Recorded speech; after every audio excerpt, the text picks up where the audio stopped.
pan down a bit so you can see face in the tree again.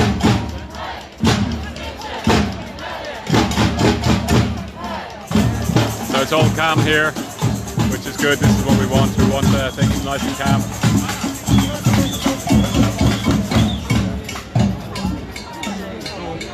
Kids just completely oblivious to what's going on. Some secret words going on here, just spreading we're going to do something.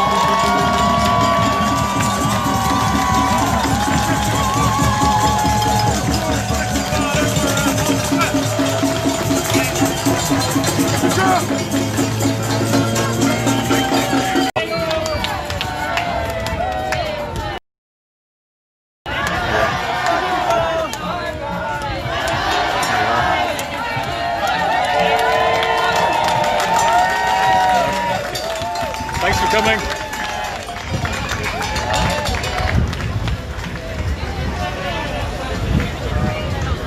Just showing the scenes from behind.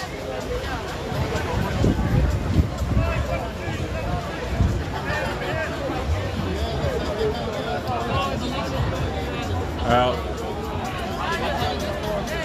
that's tree climbers 1, police 0 on that one. They can only watch now. There's nothing they can do. These guys are well and secure. This guy slowly is bringing his packs up. Just going to zoom in a little bit. It's a little bit dark to see from this angle. I'll zoom back out again. So I can't see the 4th climber, so I'm just going to move. Bear with me while I move through the crowd. Oh, sorry. Moving through the crowd here.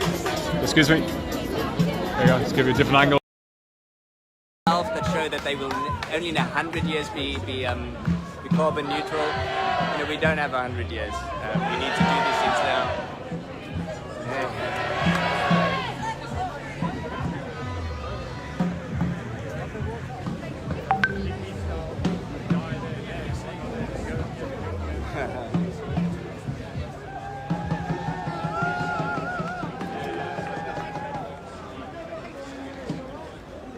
Yeah, so one of the comments here is councils and cities are running out of money for other public transport, yet the government still thinks it's a good idea to spend 100 billion on an airport shuttle. So we can use that money better, and these are decisions that can be made by the Citizens' Assembly.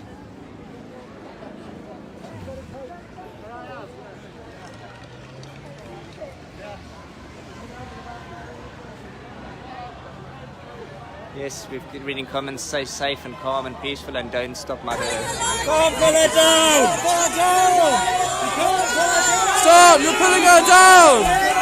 You can't pull her down! Don't pull her down! Get off! You're going to pull her out of the tree! Stop! Stop!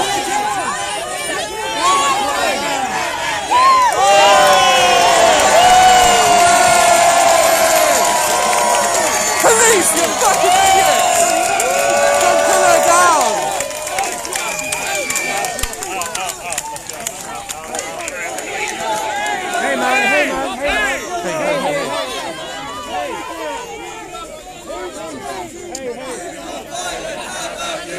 We're non-violent, how about you? We're non-violent, how about you? We're non-violent, how about you? We're non-violent, how about you? We're non-violent, how about you? I got on video, 4587. 1577. You alright? 1577. How you doing? Yeah, I'm just getting your numbers, mate. This one is... I'm fine, thank you. CW 165333. That's 20577 220577 1036. And there is 214 something that's hidden. Can you please reveal your number? Excuse me. What's your number? This is covered up. Sorry. 2144. Just trying to make sure that.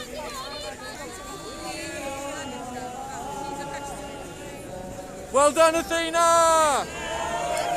Yeah! We love you! We love you! We love you! We love you! We love you! We love you! We love you!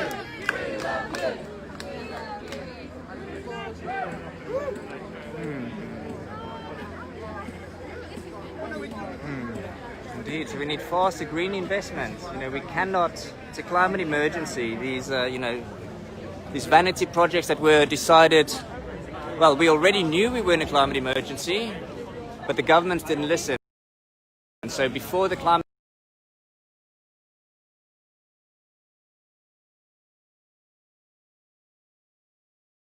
emergency got declared by Parliament, we cannot continue with the projects that are clearly ecocidal and nature destructive.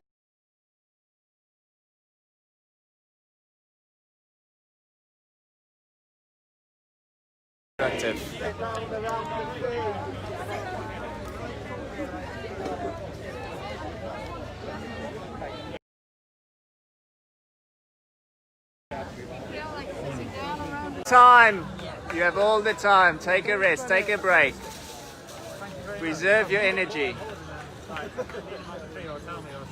Well done. So anyone who rock climbs, you know you need to conserve your energy when you can. You need to reclimb. Yay!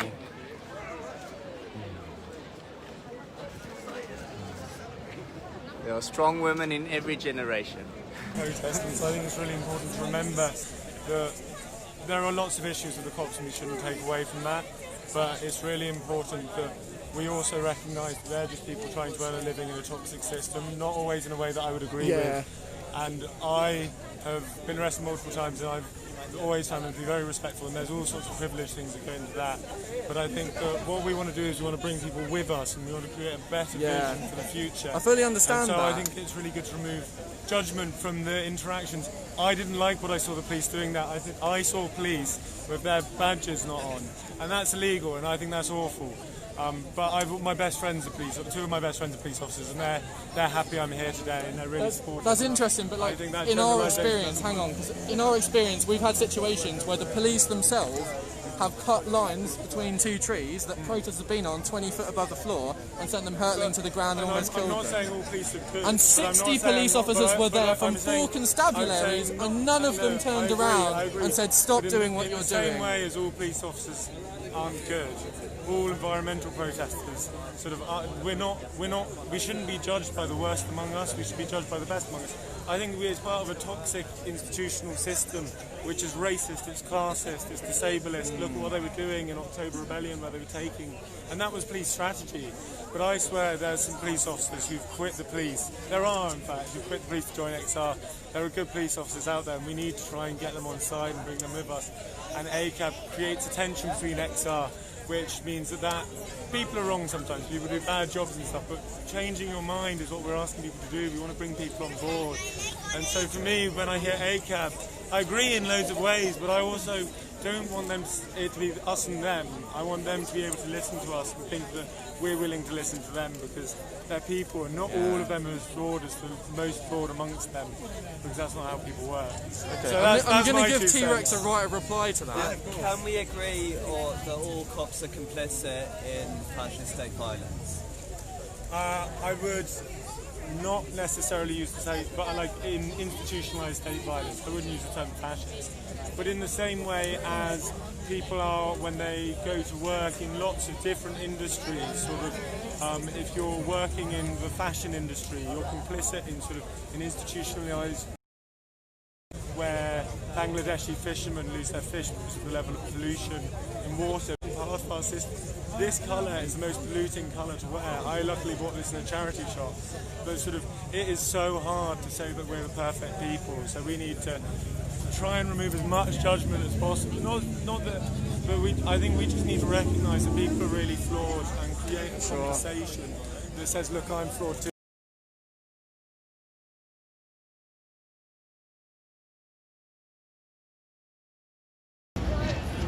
Okay.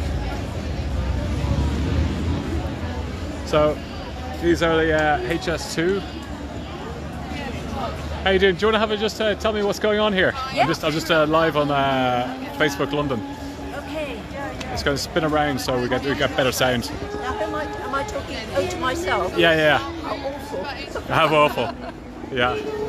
Okay, so we, Extinction Rebellion and others, planned this action. I've got to speak to you through the camera. Yeah, okay. I tell you what I'm going to do. I'm just I'm going to sort out my IT issues here for 1 second. So just bear with me.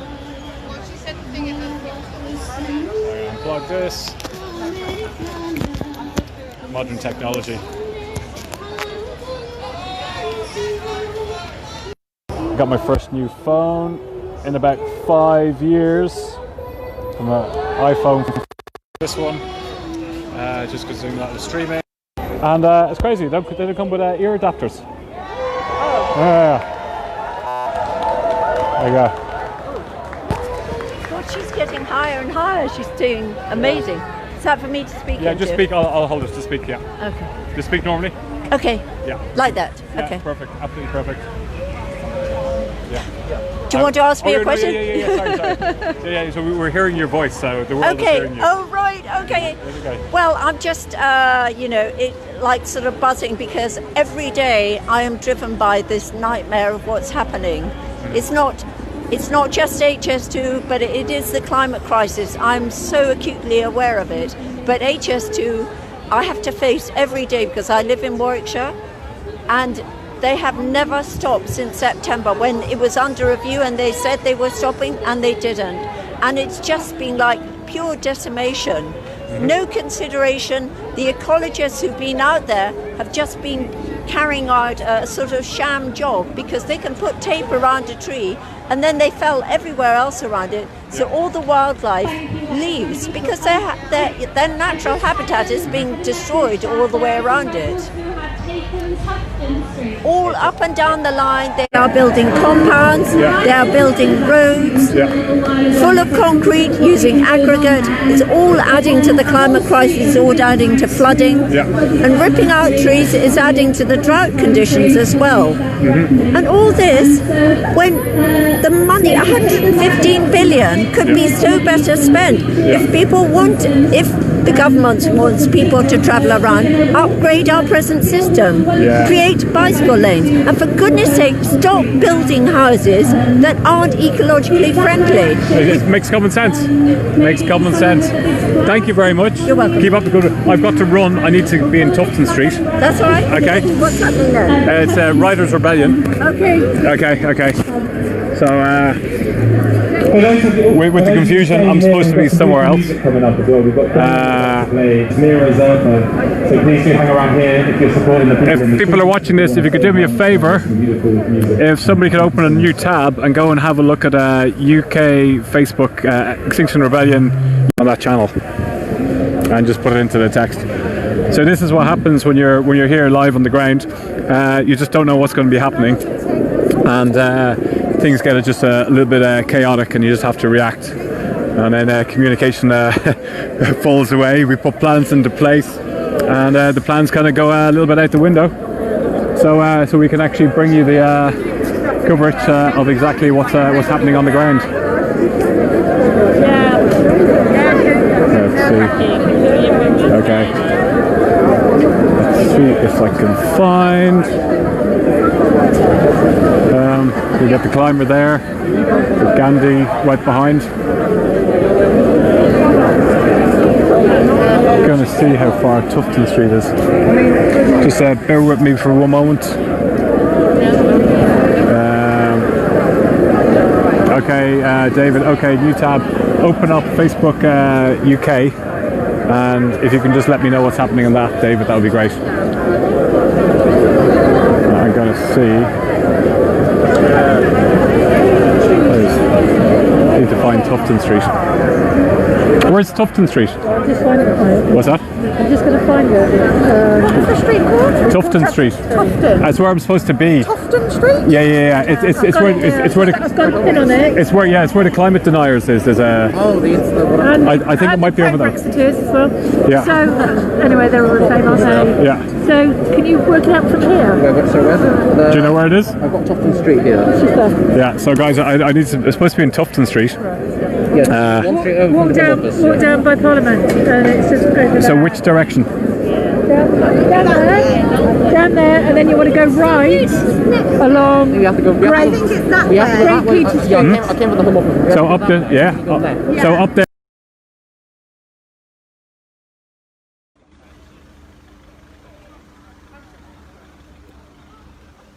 Down here, Yeah. go straight.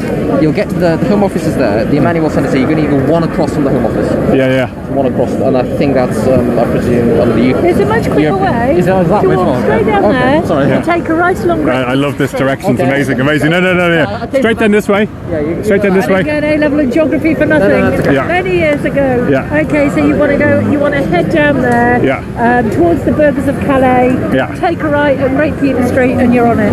Okay, I'm just gonna have a look here. So you're going to go all the way down Down there. there. Great Peter Street. Yeah, and there's Tufton Street. Yeah. Okay, great. Okay, guys. I just see if somebody's came back. Nothing live there. Last post was 5 hours ago. Okay. So yeah, so we get time allocated slots for doing this, and we're supposed to kind of like stick to them. And then what happens is we end up not sticking to them, and it kind of goes out the window a little bit. So that's what's happened. And the person I was supposed to meet, I was on the way when the tree climbers kicked off, so I thought I'd stop and do the tree climbing. So apologies. So I'm just going to show a couple more shots going on here. These climbers, cool as cucumbers. Part of the HS2 Rebellion, highlighting the fact that the destruction that's actually happening. Just tell us how long you were here. Okay, XO UK Tufton Street now.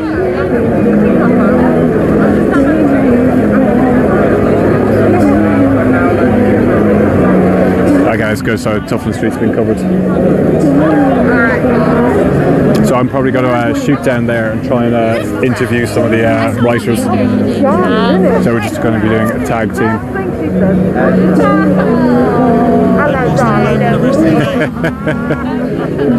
Oh, there we go. Gotta be like water. So yeah, less pressure to jump on my bike and cycle around there like a maniac. So I'll just give you just an update with what's happening here with the climbers. We've got this lady here who's multitasking, using her teeth to hold the rope while she's sorting out the knots in the bag and for the next step. There we go. This climber here is at the first branch, so can have a rest. Oh, look at that! Sorry, amazing, unbelievable, so high. How high is she going? Oh, stay safe, please. Stay safe, please. Jump over here. Oops, sorry. Just going to show you the amount of kit they've got with them. It's got sleeping bags, 2 sleeping bags, 2 backpacks. It looks like socks. Water bottles. Oh, 3 backpacks. Rope. There's quite a lot of gear to be bringing up with them. Let's see how this guy's getting on. There you go. It's like a koala bear. He's just hidden and resting. There was quite a lot of effort to get to there. It's just starting to rain here. Now it's all got very calm. It was very intense for a period of time. They had a tree gate. This is a tree that was totally surrounded, and now there's nobody here. Doesn't need to be anybody here. We got this guy here who's just he's just assessing what's going on.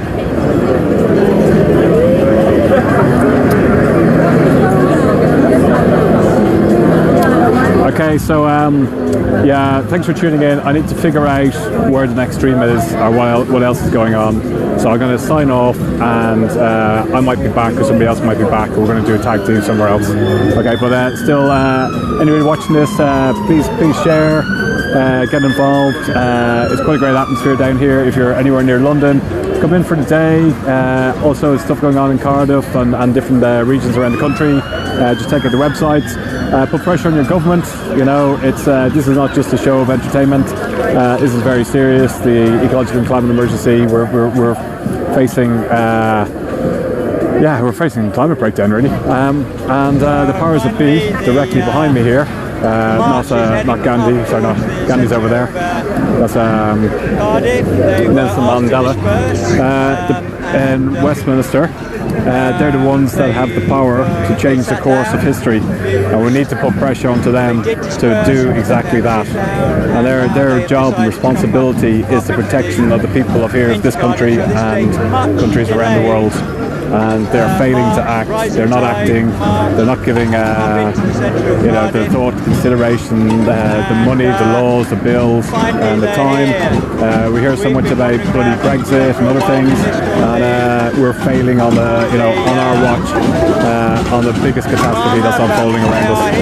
So I'll just go into one last before I shoot down the truck in the street, make sure I haven't got a Stephen trouble. One last shot at the climbers. See how they're getting on. Doing great. Oh, we've got a banner going on here. We'll come back for an update to see what the banners is. Okay, everybody, thanks for watching, and we'll talk to you soon.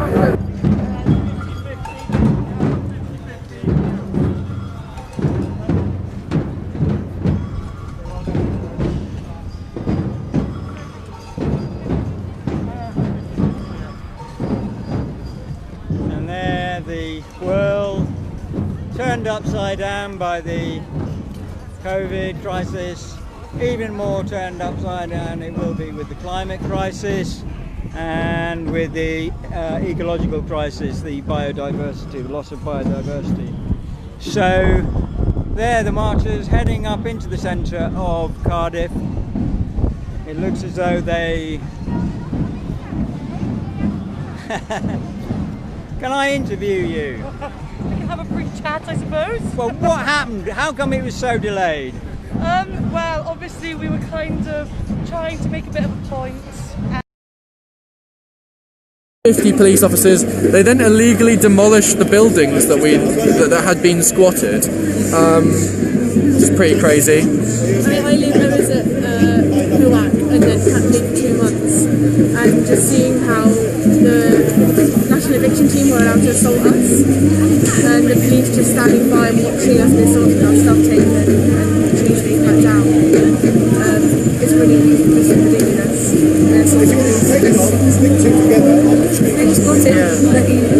This was near Wendover, and yeah, they just demolished the buildings, even though they were next to woodland. So they would have to do a bat survey. They did no bat survey. They would have to check for asbestos. They didn't. It was full of asbestos. So yeah, the police law when it you know, works for them when the right people ask. But yeah, there's not much we can do about that. And how long are you guys here for? Are you here for the long haul? Yeah, I plan to. Yeah. Cool. And what would you say to people watching the stream? Come down and join us. Cool. What was the hardest thing about joining, so they know in advance and you can ease it in? I don't think any of it's hard. I mean, it's hard when you do a roadblock and then slowly get fucking closed in on. That's a bit sad. Because yesterday we had all of these roads and now we don't. But we'll get more and they'll be fine. Yeah, it's a constantly shifting situation, isn't it? You can't like get hung up on those details because you know that the police, there's hundreds of them. They're always going to stop us eventually, and then we move on and we do the next thing. Thank you for chatting, guys, and well done. Keep it up. Thank you for helping with the tree and helping these wonderful tree protectors. And how are you? Good. Okay, Justin.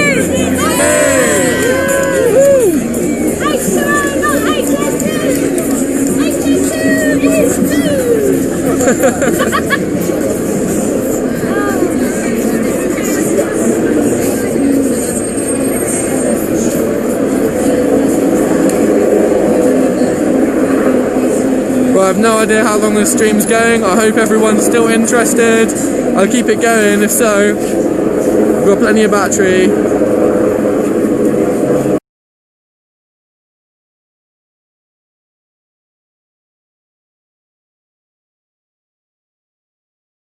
I'm just going to have to get a drink of water, I'm sorry. You did great, you did great. Thank you, Anna.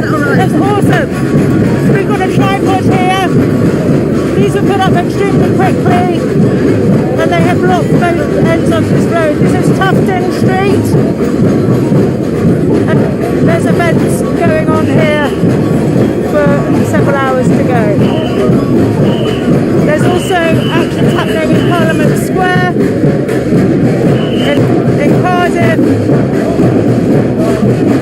This is day 2 of the rebellion.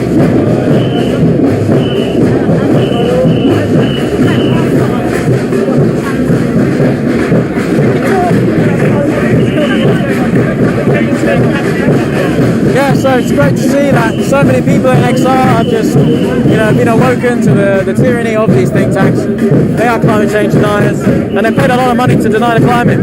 Change is happening, and you know what?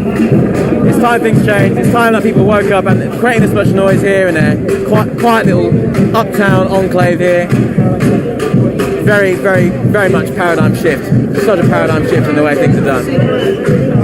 And these tripods, if anything, they just strengthen our cause because they show that we don't care about the system, we don't care about the laws. At the end of the day, we just care about what's right, and we think that citizens' assemblies is needed. Anna said it. Many other members of XR have said it. Citizens' assemblies, we cannot cry more and more and more about citizens' assemblies. The global policy on climate change, they are criminals, and they are paid more than the majority of people on this planet are paid per year. And it's awful.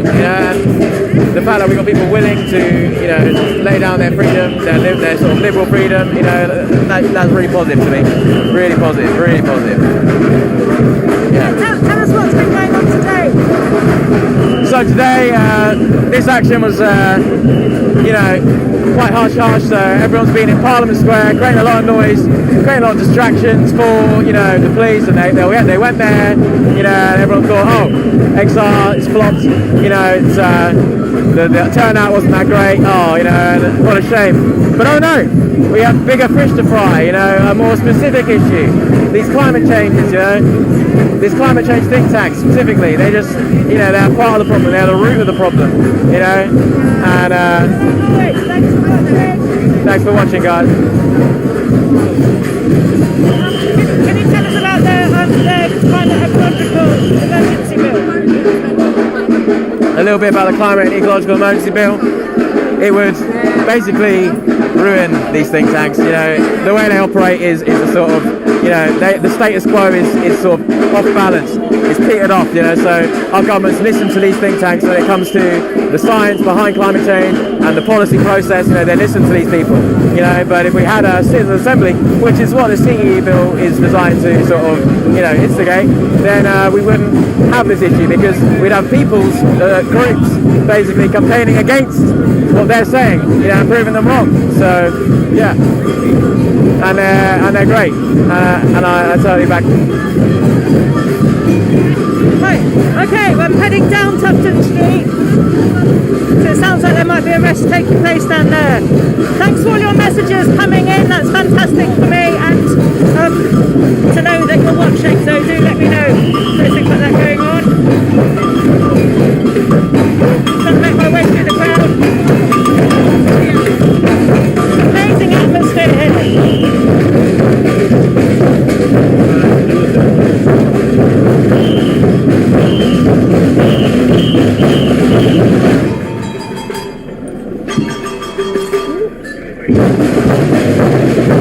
So I haven't come across a rest yet, so I'm just trying to get past the police.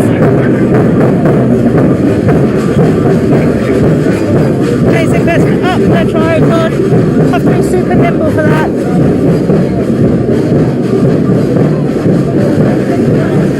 Yeah, I can't see arrests. Can you see any arrests? What are you looking for? Arrests.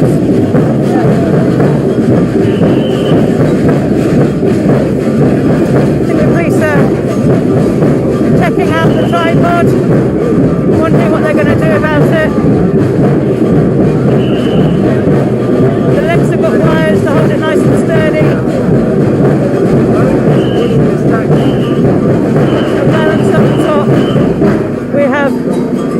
brave rebel, perched up high.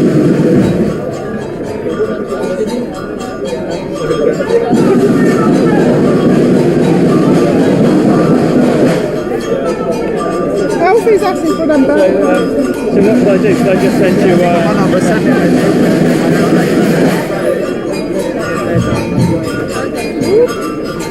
Just wandering through the crowd, quite difficult to get through because it's really quite packed here.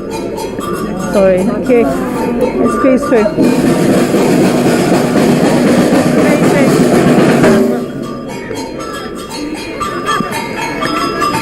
Thank you.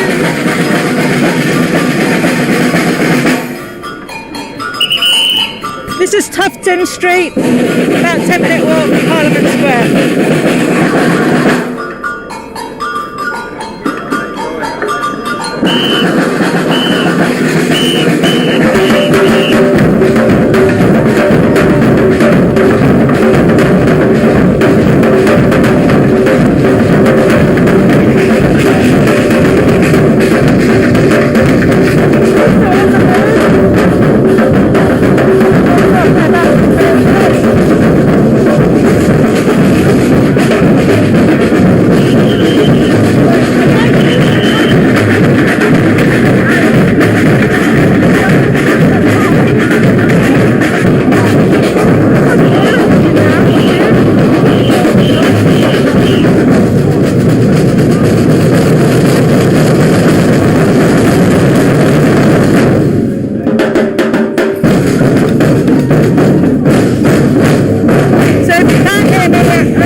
Checked out that end of the street. I'm heading that way. Let's see what they're up to.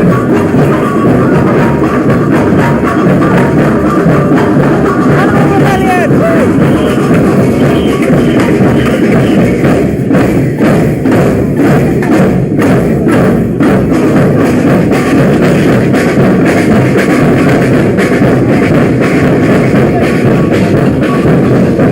Just want to know what they're up to. They're going to block the streets or arrest anybody. They seem to be on the move. Oh, they're going away. It's all good. It's fine.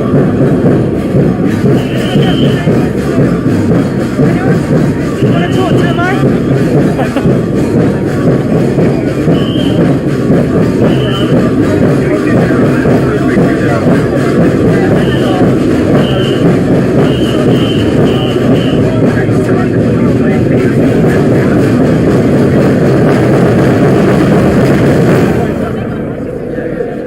Do you want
Quite enjoyable, quite light. No arrests so far that I'm aware of, which is good, I guess. Over here we've got an interviewee. Where is he?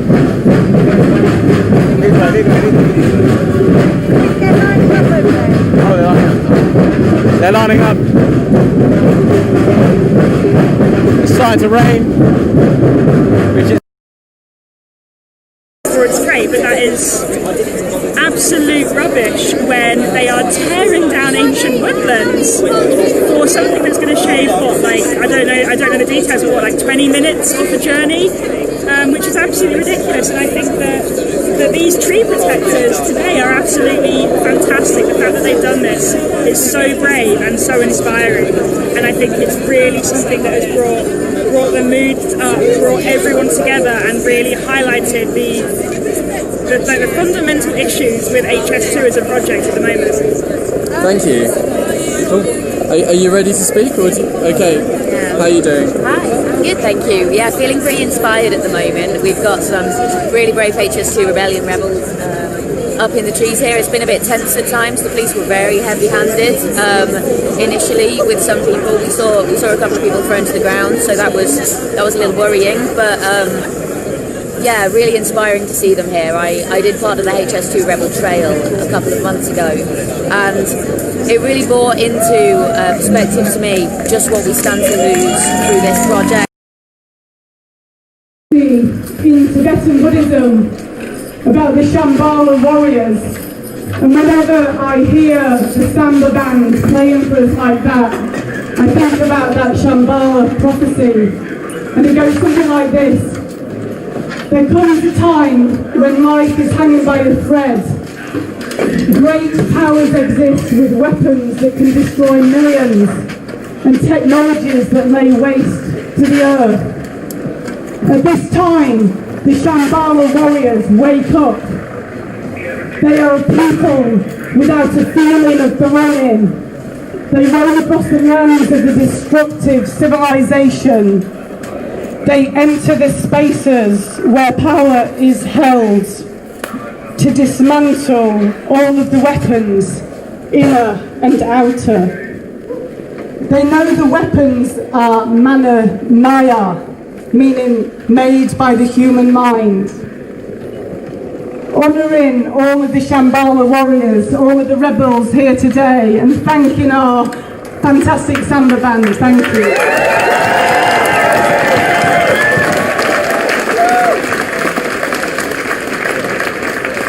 And a special, gorgeous thank you to our tripod warriors. Thank you, sister. Thank you, brother.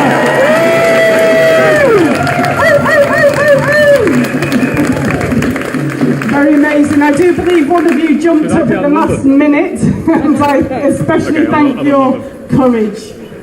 And also wanting to honour, I don't know where they're at the moment, the lock-on just round the corner. There's a lock-on to protest HS2, the aviation shuttle service, smashing through our ancient woodland. Thank you so much to the HS2 protectors.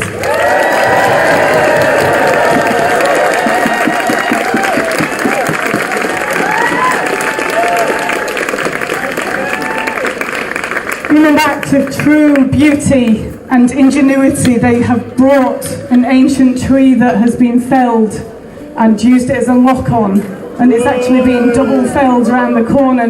What a beautiful move inside this sacrifice, both of the tree and of those Shambhala warrior rebels. So thanks again to all the HS2 protectors. It's our Amazon.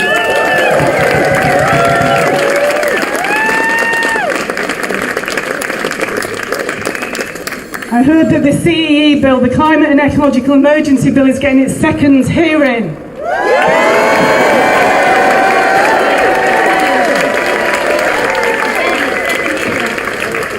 On some level, this crisis is less about the ecological and climate emergency and more about the crisis in our democracy. And part of my journey was working with folks that I met through Occupy Democracy And they happen to be here today, and in the spirit of spontaneity and beauty, I've asked two people and a new friend to join in sharing some words today. So first of all, I'd like to welcome the fabulous campaigner. He took on, was it this morning or yesterday, the editor of the Sun newspaper, was it? What a warrior. My dear friend, I'm going to say your name, but I'm going to say more things. My dear friend, Donica McCarthy, who's been a long-time campaigner for the environment and has such inner resilience and strength and beauty and love to carry on with this struggle. The author of the book called The Prostitute State, and I can't think of many better people to come and tell us, why are we here, Donica McCarthy? Come and tell us. This is Tufton Street that was taken about an hour ago. Thank you, everybody, and thank you so much for coming here to the heart of darkness in the British democratic system. Because that's what it is. Tufton Street is the heart of darkness. But first I want to put a shout out to the over 100 rebels who already protested, peacefully protesting against the system that's represented by Tufton Street. So hip hip hip! Hip hip! Hip hip! Having been 9 times arrested for my passion to stop the destruction of climate and ecology, I know what they are sacrificing today, and we really respect them. But I am really thrilled that we are in Tufton Street, because I first became aware of the corruption, and that is, I say that word judiciously, that's at the heart of the British system. When I became elected Deputy Chair of the Liberal Democrats something like 20 years ago, and relies at the top of all our political parties are political lobbyists and proponents of a think tank system. We think that we live in a democracy, but then we must ask ourselves, why do we need to come and protest and be arrested on the streets of Britain to get the government to do what the people want? We should not have to be here in a democracy if it was a democracy. And it's actually right across the political system. When surveys are taken, everybody across the political system wants action on the climate ecology emergency. 2/3 of Tories voters want action on the climate. 2/3 of Labour voters want it. More than 2/3 of Green Party and lots of Liberal Democrats. So why do we ask ourselves, is this happening? And the reason is represented by this building. This is how it works. When the billionaire class, that tiny 0.1% who have grabbed control of our democracies across the developed world, when they want a policy taken in Parliament that the people don't want, what they do is the corporations and the billionaires, they go to a think tank. They knock on the 55 Tufton Street, or they give them a bell, or they give them a Zoom call, and they say, hi, we want to get a huge coal mine built in Cumbria, but the damn Friends of the Earth don't want it. Can you help us? How much do you charge? Well, 100,000 for 2 days' work, maybe 500,000 for a half year's work, 2 million for 2 years' work. What will you do for that? Oh, we'll produce a report for you. Okay. And what will that report do? It'll tell what a brilliant idea building a huge coal mine in Cumbria is. And what will you do with that report? Oh, we know lots of people, because we've hired people from the BBC, and we've hired people from the Sun, we've hired people from the Times, and we know people at the top of the British media system. And we'll publish that report, and the BBC, the media, the billionaire media, will publish that report as a considered academic study into why coal is a good idea, and they will tell you, and I don't lie, they will tell you opening a huge coal mine in Cumbria is good for climate. True. They have told the media that opening a coal mine, the biggest coal mine in Europe, in the middle of a climate crisis, is good for climate. And the media will report, the media reported. Then the producers in the BBC will open the papers every morning, because that's what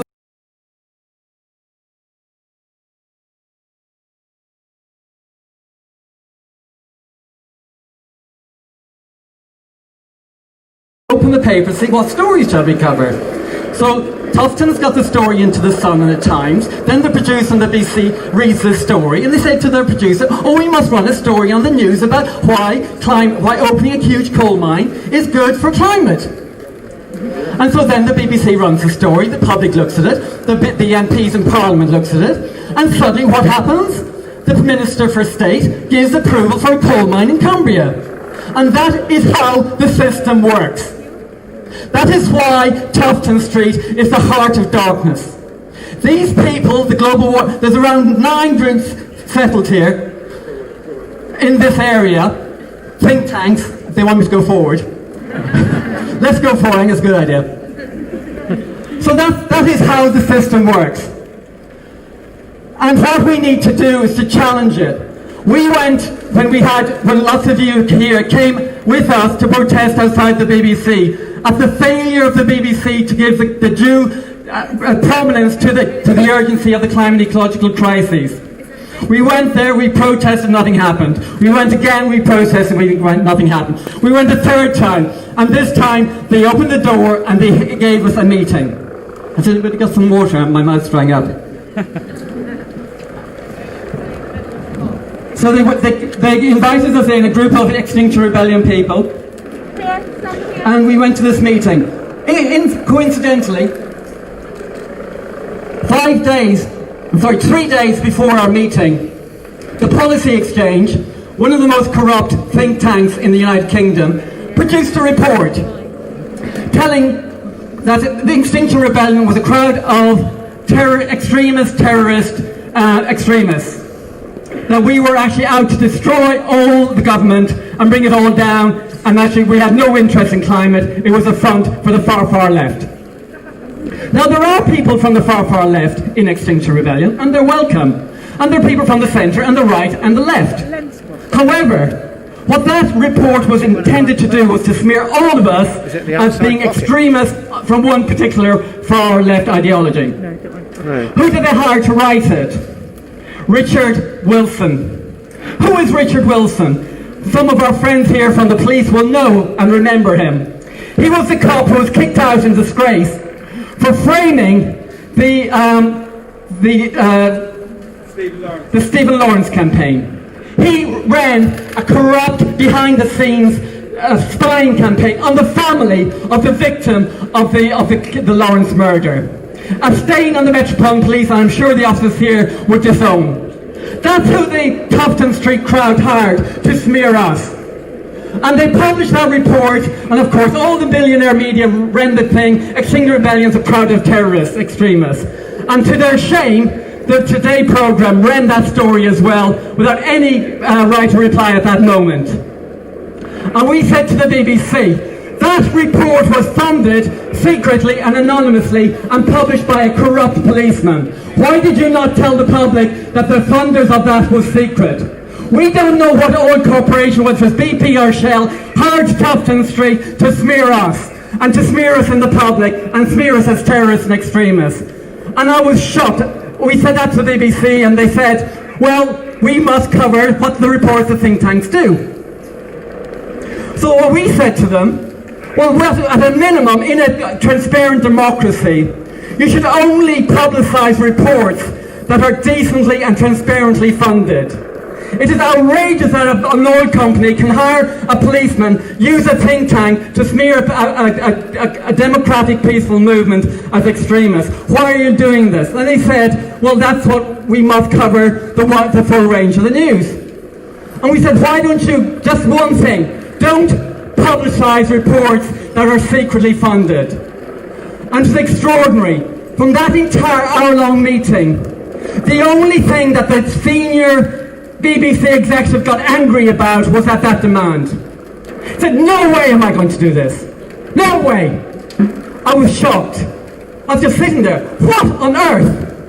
What on earth should somebody at the top of the BBC get so angry about for such a simple, transparent demand? And that showed me there's a problem in the BBC because this crowd has infected it.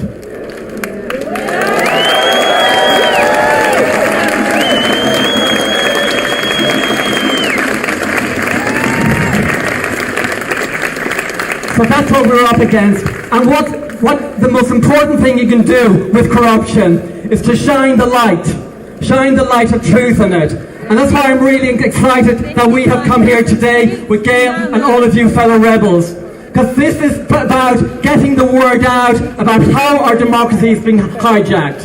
The same crowd did Brexit, the same crowd are hijacking our NHS. They're pouring millions and millions of pounds into hiring MPs, hiring ex-MPs to trash our NHS and to sell us out in the negotiations with the trade deal with America. That's why these billionaire class are hiring Tony Abbott, the corrupt Murdoch-sponsored ex-PM of Australia, to represent us in our trade deals. This is why in America how the think tanks work with Murdoch, they get the stuff onto Fox News, from Fox News into Trump, and then it's implemented. This is why our climate is in danger. This is why our nature is in danger.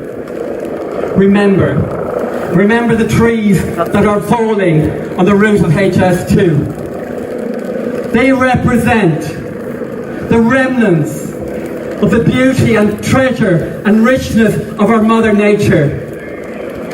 83% of nature that was on the planet when humanity started farming and knocking down the trees is left. Sorry, 83 is gone.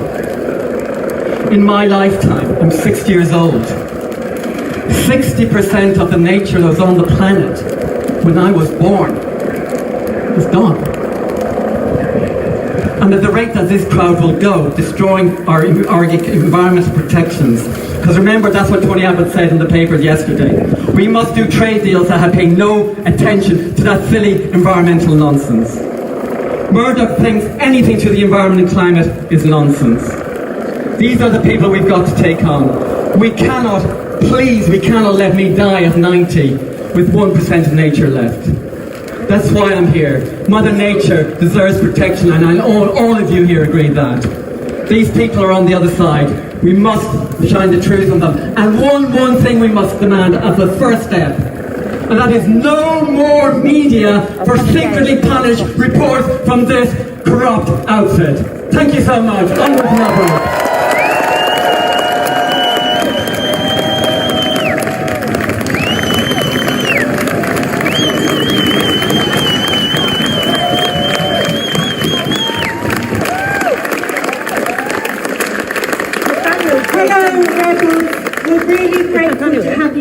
But we look COVID terrible right now.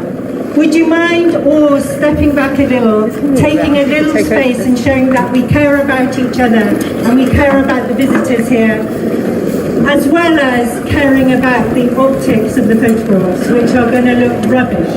So please, even the samba band, would you mind just giving a little bit of space between everyone? Because we love you guys. We don't want a COVID disaster as a result of today. Thank you very much. Handing over to Gail.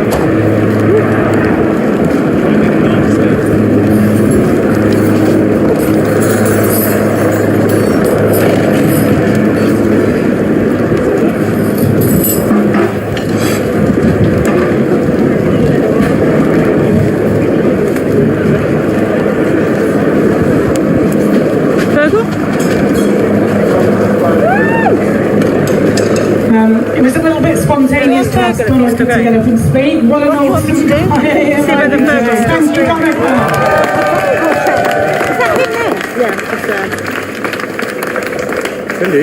And in terms of the issues in our democracy, we all need a functioning democracy wherever you are on the political spectrum. I met a wonderful man called George Barder in the middle of Parliament Square. We sat up all night under a tarpaulin trying to occupy democracy in 2015 and talking about how we believed we needed a mass civil disobedience movement. And I said to George, well, we need to start one. And it was actually called Compassionate Revolution, and it was one of the precursors to Extinction Rebellion. And here's George just to say a few words in support of the democratic issues that we're facing today. Welcome, George.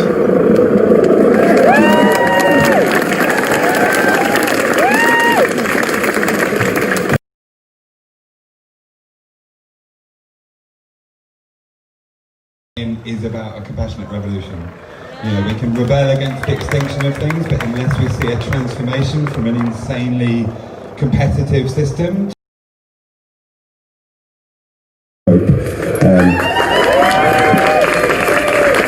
And of course, even the idea of competition is kind of a joke because we have so many monopolies that effectively dominate most of the industries, which account for why there is this giant deficit between what most people want, according to opinion polls, and what actually happens in most places.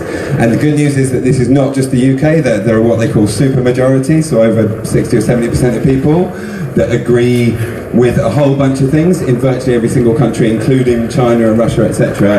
You know, such as that the people at the top have too much power, that the ordinary person doesn't have enough influence over what's going on, that we should prioritise a decent life for our children and a viable future over more profits for corporations and billionaires. But one way or another, it carries on as it does. And places like this are at the heart of that problem. Donica talked about this being the heart of darkness. I had this being the devil's tongue. The propagandist for power, and one of the sort of evil tricks of economic globalization is that money can move without any kind of constraint across the world through the tax havens that we coordinate, and what that means is that billionaires anywhere can fund elections everywhere, and can fund the democratic narrative that people have access to everywhere as well. The kind of basic definition of democracy is rule by the people based on informed consent. If you have a massive architecture of disinformation, effectively it's impossible for people to have that informed consent, therefore it's impossible to have a democracy. And they know that very, very well. I remember reading Noam Chomsky pointing out years ago, and this was a sort of penny dropping moment for me, was that the more formal democracy you have, the more central propaganda becomes to the powerful continuing to get their way. You know, so in this country, the police can't just come and shoot us. I'm sure they don't want to either. You know, many countries, that's what happens to protesters. They disappear and turn up dead in a ditch a few weeks later.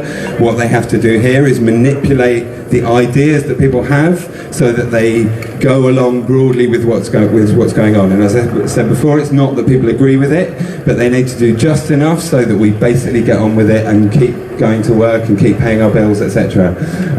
But as pretty much everyone in this movement realises, this is not just a matter of the long struggle for a juster and fairer world, which has always been a noble one in my view. It is a question of transforming the way the world does business in no time at all, so that we have some chance of a viable future. Many people remember Copenhagen 2009. It was the big climate conference described as the last chance to prevent terrible disaster. What we've had for the last 11 years is escalating terrible disaster. Hundreds of millions of people, especially in other parts of the world, that the media does its job the best it can to stop us seeing, are suffering constant catastrophe. You know, cyclones, famines, droughts, floods, the list goes on. Like the hurricane season in the Caribbean is going to be double the normal hurricane season. There's more fire in the Amazon this year than last year. The crisis is right here, and it carries on. The reason the existential crisis is not clear is because people in buildings like this one, funded by billionaires across the world, and especially in this sort of transatlantic dark money network, they fund the story that people get. And I think that, to be slightly philosophical for a second, I think that the root problem here is that we have this idea of sort of rationality, that we all kind of make up our minds freely and have our own ideas. The reality is that we're habitual creatures. We have very flexible, absorbing, adaptable brains, and we can only go on the information that we get, right? So when the average person hears climate change, all they have to go on is the information they've been fed about climate change. So it's not that we're gullible, it's that we're dependent on the information that we have access to. And this is billions and billions of pounds and dollars going into making sure that the most destructive activities ever known on the planet can continue increasing at exponential speed. And it's absolute madness. What I was going to do now, I spend so much of my time on microphones basically quoting George Monbiot one way or another, my much greater namesake. And I'm actually, I think, probably knowing that this action happened. He wrote an article yesterday, it was going to happen. He wrote an article yesterday in The Guardian. So I'm actually going to just read that article because I think it's really important to understand the story behind how we got here. You know, how these fake grassroots organisations, do people know the term AstroTurf organisation? Does that ring a bell? What these organisations are brilliant at is coordinating groups of people to appear as if they're, coming from the grassroots, just saying what the normal people are saying. And actually, the Taxpayers Alliance is housed here as well. That's one of the best examples of that. Taxpayers Alliance, it sounds like it's on the side of the ordinary person, and it is funded by the same dark billionaires. But of course, we don't know who's funding it exactly, but we know that it's the same network of money. So I'm just going to read George Monbiot's article as something of a homage to this very wonderful man. Oh, he is speaking. Okay, he's going to speak. I'm not going to read his article. He's going to speak from the heart.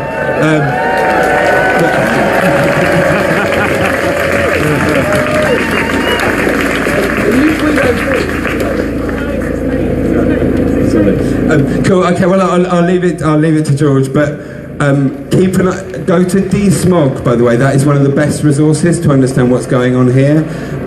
They're constantly producing brilliant information. You can see like a map that they've produced of how all these organisations that are dedicated to sort of appearing like separate independent voices in the media are actually all part of the same very, very coordinated network. And I'm sure what George is going to tell you about when he comes to the microphone is how the system that first took over the UK and the US, and many people might not know this, by the way, there was a very clever game played in both the UK and the US in the early 80s where politicians in the US would stand up and go, there's this great new way of doing things and they're doing it over in the UK and it's working really well.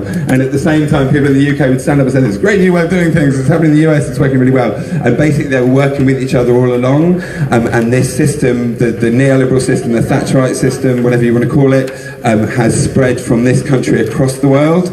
And what we've effectively seen is a replacement of the colonial system we had for 400 years with a neo-colonial system. So instead of having flags and armies dictating what happens in countries, you have trade deals. And if countries don't sign trade deals, they barely have access to anything in the global economy. And the punishment effectively for not getting involved in the system as it is are enormous for countries that have been impoverished for 400 years. And the last thing I'll say is, whenever you hear the term developing country, bear in mind this is not a question of some countries have developed and some just haven't quite got there yet. The wealth of the powerful and the rich has always been based, and it continues to be based, on the extraction of wealth from elsewhere. $3 trillion of value go from poor countries to rich countries. Next time you hear, like every single year, £3,000 million go from poor countries to rich countries. And it's that lack of power that the 99% of people effectively have, which means that this madness continues, despite all the scientists on the planet knowing it's insane, despite more and more of us knowing that our children will not have a viable future unless we turn it around. The good news is, even for the wealthy on the planet, all the evidence suggests the more we focus on prioritising the needs of people, on social and environmental outcomes, the more everybody has a decent future that they can enjoy. But it has to happen now. Thank you very much.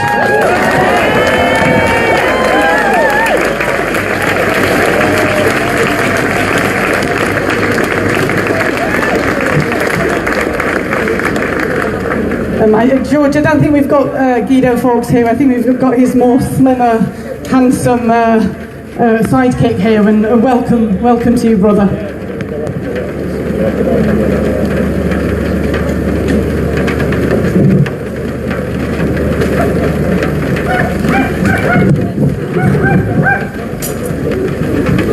So, welcome again, everybody. This day of reading a climate and ecological emergency bill. Thank you to Caroline Lucas for leading the charge there.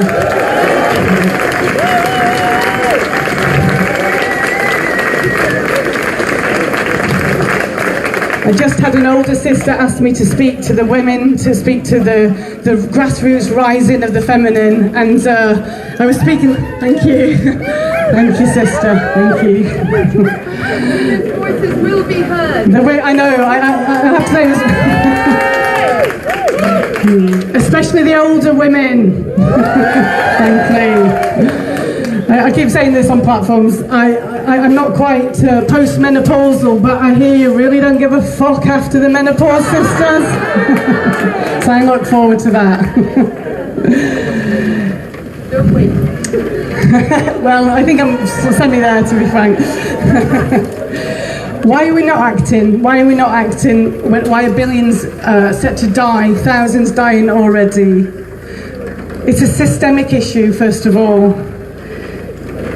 A political and economic system that creates crises and doesn't know how to handle them. Knowing that a pandemic was inevitable, it also knows that antibiotic resistance is inevitable. Things aren't in place to deal with these crises.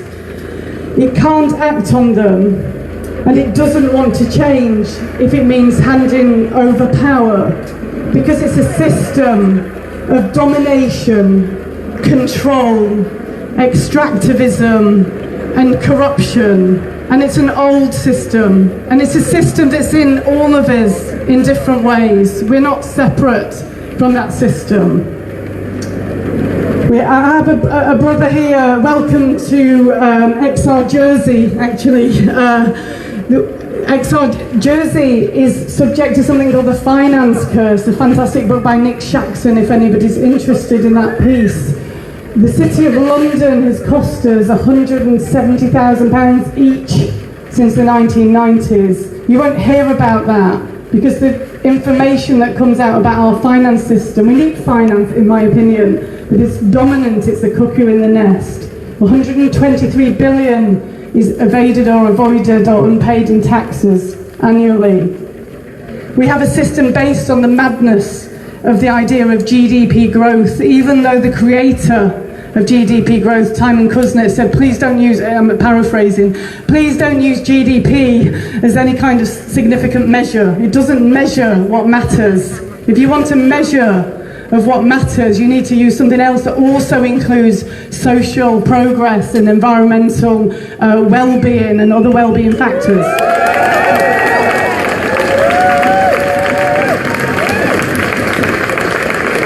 And so there's a claim that we're living in a system that's seeing progress, but if you actually use a measure like the Genuine Progress Indicator, unfortunately, we've been in a recession for a long time. We have the madness of built-in obsolescence, the idea that you can just take things from the earth, make things and throw them away, and that throwing things away is a good thing because you just buy more stuff. It's got built-in madness and insanity, this system.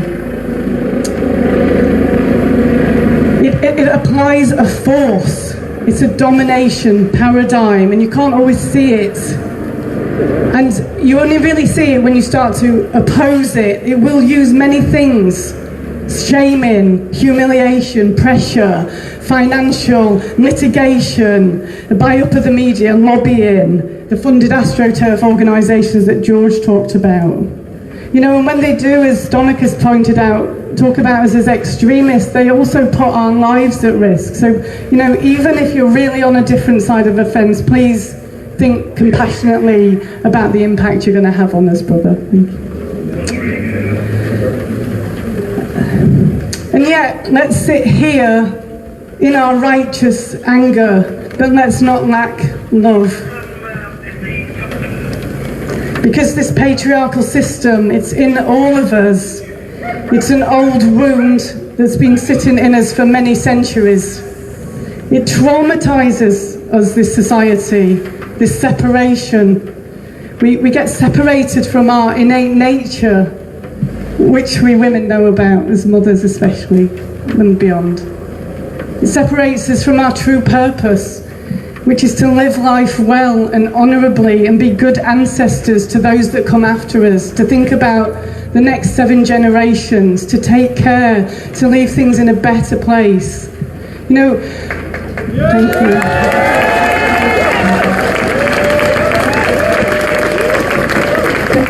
There's a very, very beautiful book by Robin Wall Kimmerer called Braiding Sweetgrass I recommend to you.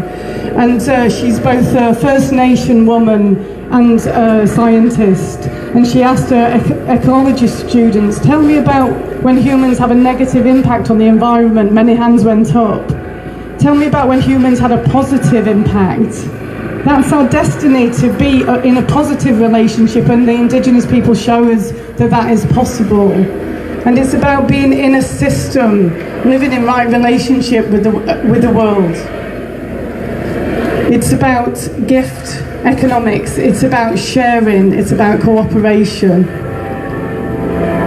The separation we feel from our own ability to feel empowered and the separation from each other. We're living in a system that relies on dividing and conquering, dividing along lines of race and gender and class and all the rest of it. And the endless stories in the press that are designed to make the rest of folks think that we're some kind of nutters, you know. I especially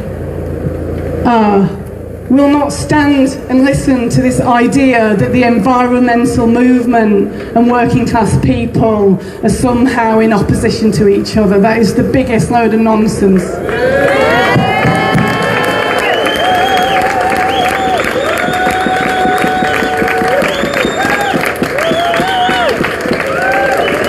Wasting £100 billion on HS2, you put that into a green recovery, that creates jobs and so on. And you know, as a coal miner's daughter, the community that I came from was decimated by an agenda to disempower the working class people in this community, in this country, and to set us up against each other.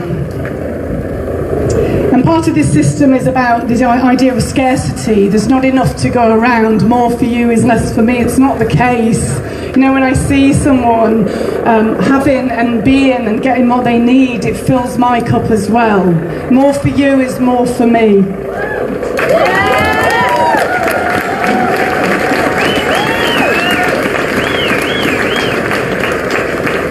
This system relies on us feeling powerless. Who's feeling powerless today? When we come together, we're not powerless. The power, as Hannah Arendt, a political theorist, said, lies in the collective. And that's why it's so important to keep us divided. But we have power when we come together. And in that way, I want to call in trickster. There's an energy that exists in the world that's disruptive, and frankly, Dominic Cummings is a brilliant trickster. I'm not celebrating everything he's done, folks, but trickster's not on anybody's side, actually. I'm calling in love, and I'm calling in our co-liberation, because and this is some fantastic work that Skeena Rathor's leading in Extinction Rebellion, is to look at the places where we have been separated and what's in us. And folks, let's not give each other a hard time about when we make mistakes. Let's communicate well and with love and with compassion for each other.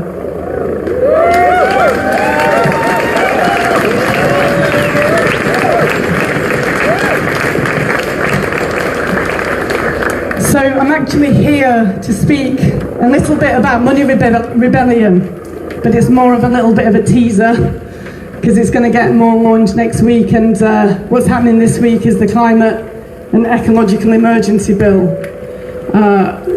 All blessings and love for that process of that bill. It's generating a lot of interest, a lot of momentum. It's part of our movement of movement work. Many people are getting behind it. And obviously, given those that are in power at the minute, we're not exactly expecting it to be voted through today in fast with colours. So I won't say so much about Money Rebellion, but just that it's clear to me that what we need is systemic change. And this is not change that's based in, it has to be this type of system or that type of system. It's a paradigm shift. And how we do this matters. And it's about non-compliance with a system that's based in domination and control, this political economy. It's focusing on gift economics. So where are we feeling that we have to comply with this system, that we have to pay into it? Why don't we start giving our money where it's most needed? What about some of the famous folks not paying some of the tax that's going to pay for HS2 and giving it to the HS2 protectors instead in an act of public generosity?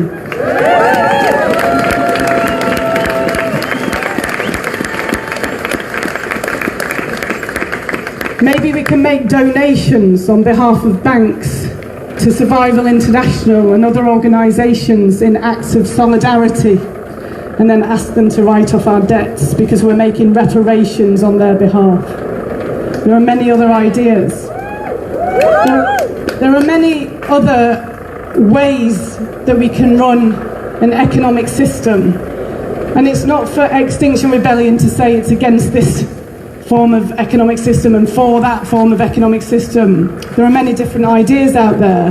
What we can say is what we want our economy to be for. You know, an economic system that's designed to maximise well-being and minimise harm. It may involve many great businesses. There are businesses, look at Frederick Laloux's work, Teal businesses that do fantastic work based in great purpose. They make profit, they use their profit for purpose. Real genuine purpose of wanting to support people's well-being. There's Project Drawdown, there's donor economics, there's bioregional economics, regenerative economics, circular economics. There's more economic ideas out there than you're going to hear from this building. There's concepts like, let's just sort out our basic needs. Let's just pay for universal basic services, and then we can focus on healing the planet, on healing the harm that's been done. Carbon taxes, tackling tax dodging, ecocide law, you know, many fantastic ideas. So the call for Money Rebellion is about rewiring humanity, resetting our system, rebooting our operating system. Because when you have a system that's based in domination and control, you have to find a way to meet that with a similar force, but it needs to be a force of love. Satyagraha is the phrase that Gandhi used, truth force. And we can use truth force in economic civil disobedience. And this, in my view, is the great challenge of humanity, is how do we meet domination and control without being in domination and control, because frankly we won't win. Because most of us just want to chill out and have a good time and have a dance, right? Hang out with our families, have some good sex and some nice food, listen to some nice music. You know, we don't really want to mess about with everybody who's, you know, trying to have a sleep here and banging the drums and everything. It's all a bit, you know, a bit ridiculous really. We just want to get on with our lives, right? I want to plant trees. I love little birds. I'm going to do things for the sparrows. That's what I really want to spend my time on, to be honest. Do you know what I mean? Make sure that doesn't fall over. And not here to tell everybody what to think. You know, this idea that we know what to do. I don't know what the answer is. I just know that we need to meet force with beauty, love, and truth. And all the different truths are out there, a pluriversality of truths. And visioning. All the vision. Thank you. Yeah. And so in that way, what the Money Rebellion of Extinction Rebellion is calling for is a global citizens' assembly to rewire humanity, to say, what, for goodness sake, why are we killing ourselves? Why are we creating the 6th mass extinction event? Why are we on potentially, in the IPCC's language, RCP 8.5, you know, which is similar to the Permian mass extinction when 95% of all life died.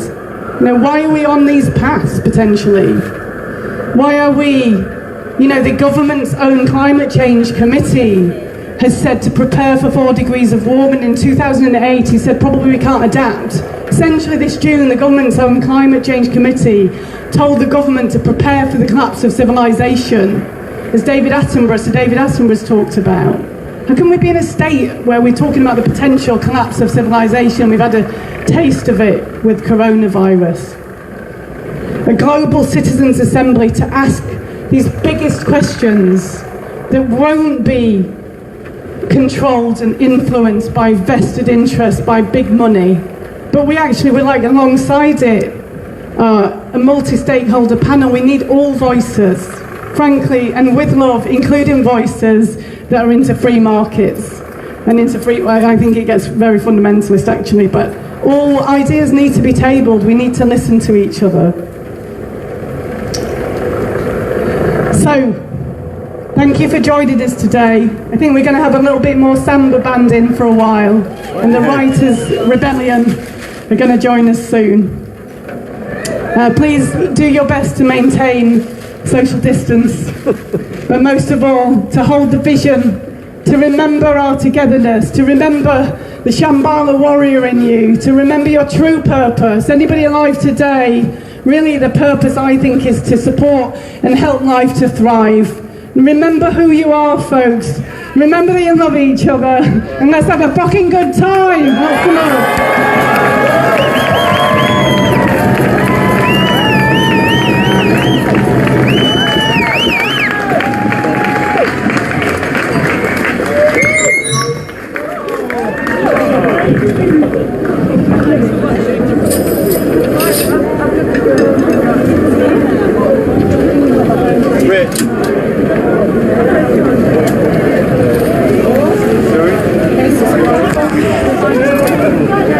Okay, so I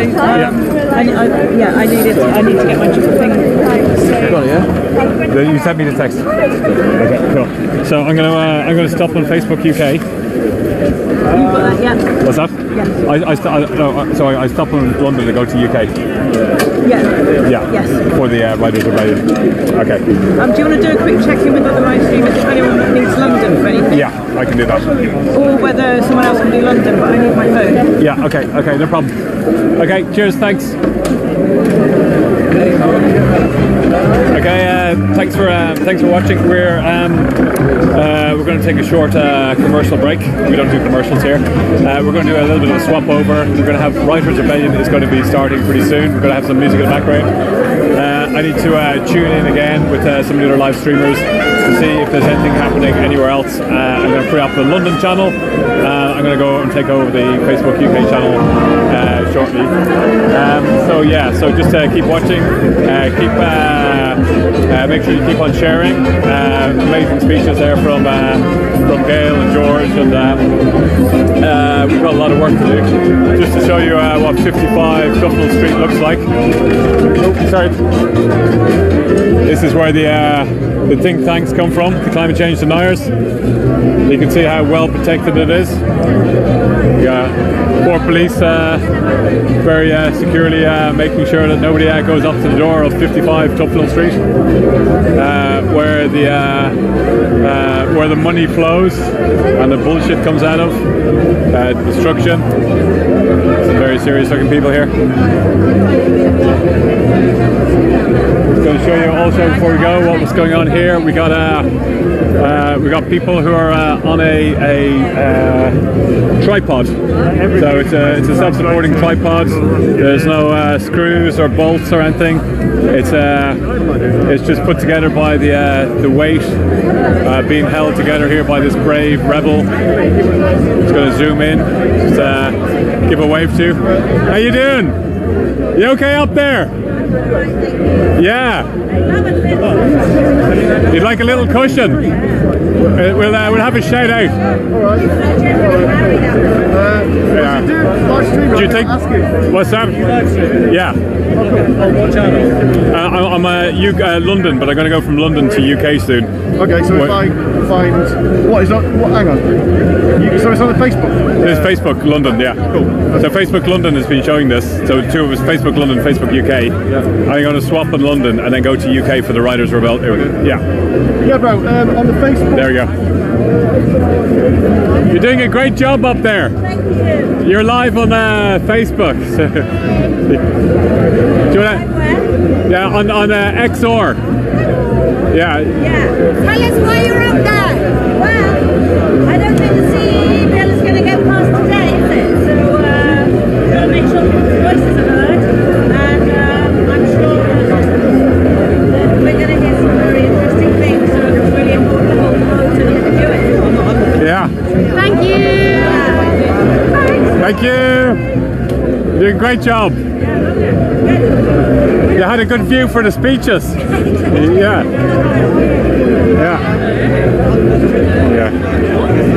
So you can see here it's a tripod. What's going on elsewhere? What's that? The tree climbers in Parliament Square. So they got 5 out of the 7 trees.